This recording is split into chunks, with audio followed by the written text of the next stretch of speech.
Now I want to go to Elizabeth Tang, and I realized that Rotna gave the example previously of the UK domestic workers visa, something that has come under very heavy criticism.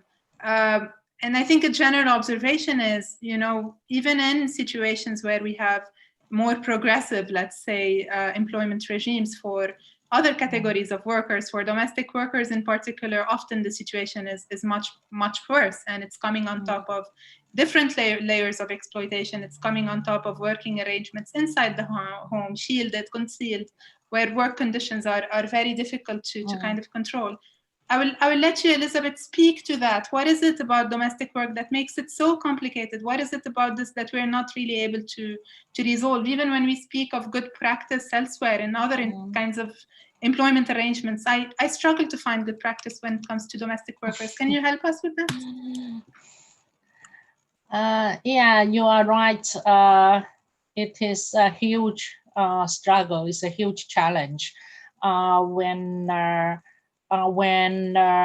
the UK government reintroduced the employer-type visa system in the UK in 2012, the domestic workers organizations in the UK, the Voice of Domestic Workers, which is now our affiliates, was fighting, very, very hard. We also mobilized internationally to send letters, petition letters, because we really could not afford to see, more and more we're going to the opposite direction. Instead of seeing situation improve, but actually, more and more governments and resorting to employer-type visa system, and that subject more and more migrant domestic workers into extremely exploitative situations. We have heard a lot from the previous speakers about the situation in the MENA region, in the Gulf region, under the kafala system. But actually, almost all the country of destination for migrant domestic workers in Asia, all have employer-type system for the migrant domestic workers. So from time to time, you also get to hear stories of migrant domestic workers, badly abused by their employers, even in Hong Kong, in Malaysia, in Singapore, exactly because they are also subject under this employer-type system, so that the employers are overpowered. They are like the winners who takes it all. They have all the power. They control not only the domestic workers' wages, labor rights conditions, but then they actually are controlling their legal status in the country and their ability to stay. So if they lose the job, for some reason, they lose the job, that means they also lose the ability to stay.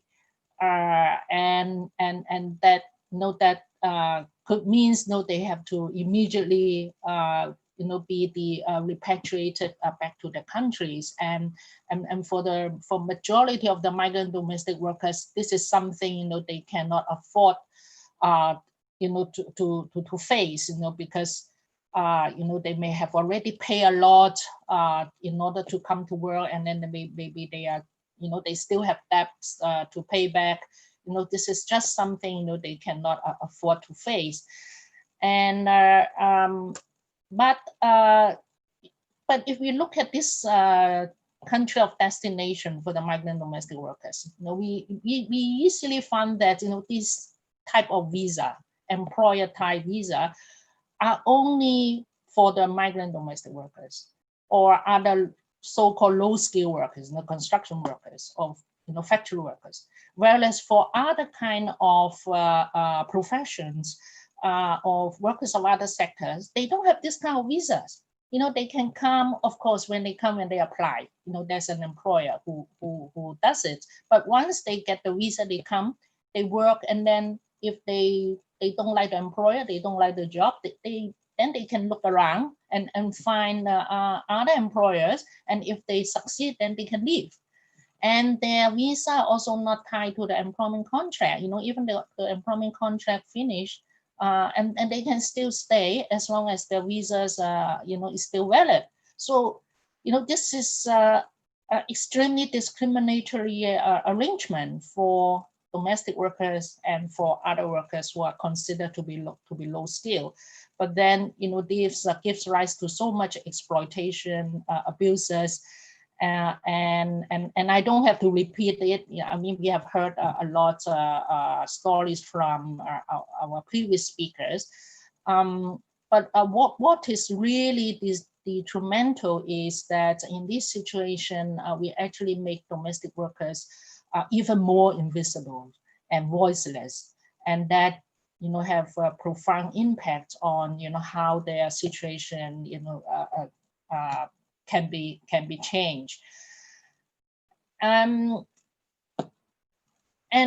of course, we believe that there can be better way to handle this employment relationship. If we look outside Asia, look outside the MENA region, I know that in some African countries, for example, in South Africa, which is also a big country of destinations, where migrant domestic workers from the neighboring countries, can cross the border, go there, they get temporary work visa, and then they are free to look for jobs and free to look for employers. And if there are problem, they quit and they can look for another employers to continue their contract and get the work visas.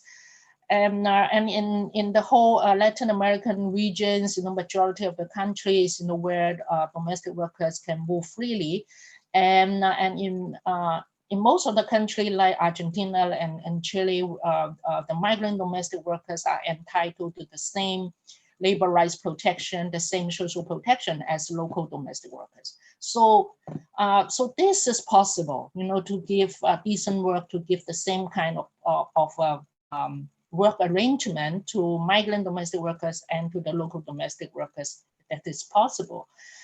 And I like to remind what our first speaker, the UN Special Rapporteur, has reminded us about the importance of trade unions. And for the IDWF, we believe the way out is really to have to enable domestic workers to speak out, to advocate, to fight. So we are mandated to organize all the domestic workers. And the good news is in the last 5 years, we have made several breakthrough in terms of organizing in the country of destinations. I mean, today we have affiliates in Malaysia, we have affiliates in Jordan, in Kuwait, and we also have built migrant domestic workers groups in Qatar. I mean, all these didn't exist 5 years ago, and they are now coming up. Of course, there is still a long way to go, before they can change the system, change the present working conditions. But we see hope, because domestic workers are getting organized, and they are saying, enough is enough. We are not here, to be like slave. We are workers, and we should have the rights as workers. And also we have found out, there are people in the local communities, who are also support our advocacy, who also do not believe in employer type system. They also are supporting us and then working with us, and I believe that the next step is how to connect all the people of sharing the same vision, sharing the same goals, to work together, to get the synergy, and to move move this mountain. And I believe if we can, link all, our domestic workers' power, with the power of our allies in the country of destination, country of origin, we will be strong enough to move the mountain. And finally, I just want to say that it is time really for the international community, for the UN, for the different processes to critically review this employer tie system, because it is growing, and we are talking about millions of migrant domestic workers being abused because of this system, and this is really time to challenge it and to change this. So this is all I want to say, and I will be happy to answer questions. Thank you, Elizabeth, and also to also kind of shed a light of hope on some of the things that have progressed on the ground, because sometimes when we focus on the problems, we tend to forget maybe how far we've come along. Also, very crucially, I think what you've said exposes the whole bluff of who is it affecting. It's really affecting low-skilled migrant workers, even where arrangements of employer-tied visas exist. High-skilled migrant workers we know are able to find ways around this. They're able to move. They're able to find ways around the system. But who is stuck at the end of the day? It's people who are in the low-skilled sector. It's domestic workers. And maybe if for domestic workers, even so, with the whole, notions and cultural issues of how can she go out of the house, that gets even more and more complicated with linking the status of the domestic worker to the individual employer. So thank you for that. I'm sure we'll come back to you for more on this.